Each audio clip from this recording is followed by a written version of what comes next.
Alright guys, now getting into the explanation part of the video, there's a few of the strings that I wanted to go over, and especially his stances, because they're very important. As you guys saw in the combos, it's pretty much the bulk of all of his combos. I think I had a combo with 3 stances and a heat dash in it. So it's very important to learn and utilize these stances, as they are super important to this player's moveset, not only for combos but also for mix-ups. You can go into crazy lows and you can extend your combos, or even in your combos as well. So I'm just going to do a quick little overview of that and explain the inputs. Alright, now first thing to know, there's 3 types of stances that we will go into, or I had going into in the combos, and we've got limited entry right here, which is going into by various moves, is I document in the combo notations. I'll have like the little stance thing right there for most of them.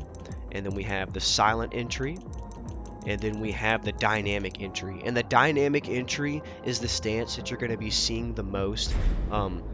You see me use it with forward 3 right here. You get into silent entry, or the one that I use it probably the most with is down forward 3. This kick, you press down after that input, you get into dynamic entry, and that's where you see me use moves like this with 2 after that. Alright, I'm gonna show you guys. I'm gonna display it right here for you guys, but okay. So once you're in dynamic entry, as you can see, it's a little bit of electricity going on.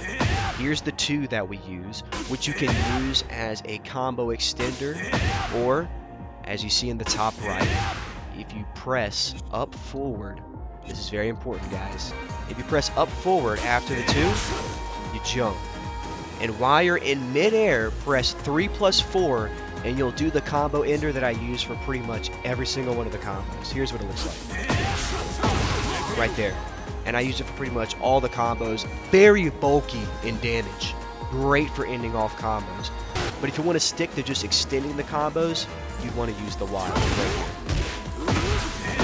As you you can see, it was a pop-up. So very good options for utilizing the stances. It's going to take a little bit to get the movement down because you're going to have to remember what moves go into the stance and what you'll have to press to get into it. But that's pretty much it for the dynamic entry. I'm just doing a little bit of an overview. Silent entry is very important as well. This is what we use for the launcher, the 1+2. As you can see right here, I use that a lot in my combos once you're in the silent entry. And the move that I use to get into it a lot of the time is down forward 2. Right here, he gets into it. And it's usually the down forward 2 into 1+2 in the silent entry stance. So it'd be something like this. And as you can see, you can do some crazy stuff after that launcher. But that's pretty much the one that I'd utilize right there. Another little tip. I know you guys know this, but definitely just study the move list, okay? As you can see, they show which moves go into which stance on the right, and that's very important. And I didn't know that at first. I didn't realize that at first, so learning these combos were a pain in my side until I realized what moves could go into dynamic entry or silent entry.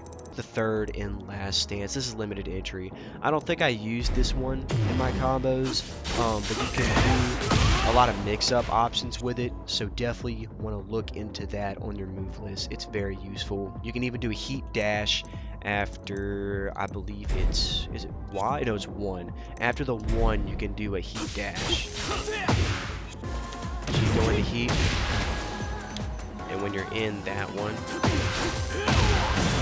right there, you can do a little heat dash after pressing 1. It's pretty clutch. And I guess the other thing, there's one other thing I wanted to discuss, and that is, besides the heat dashes, you can do the heat dash after 4, 3, 1, 2, but you guys saw that in the combos. The last thing, I guess, is the forward, 4+3, or 3+4, and that is the grab. It's a little hard to hit, and some launchers and some like pop-ups are not going to let you grab with it. The one that I found best to use is down back 2+3 after the launcher up forward 4. It makes it really easy. There's no like drop down, but like look at this. If we use a different launcher, it's kind of weird about it. See what I mean? You just kind of grab the air. So be wary on what launchers you're using because it may not work with the grab. But the grab's a great combo ender for creating distance with your opponent. And that's about it for this little explanation.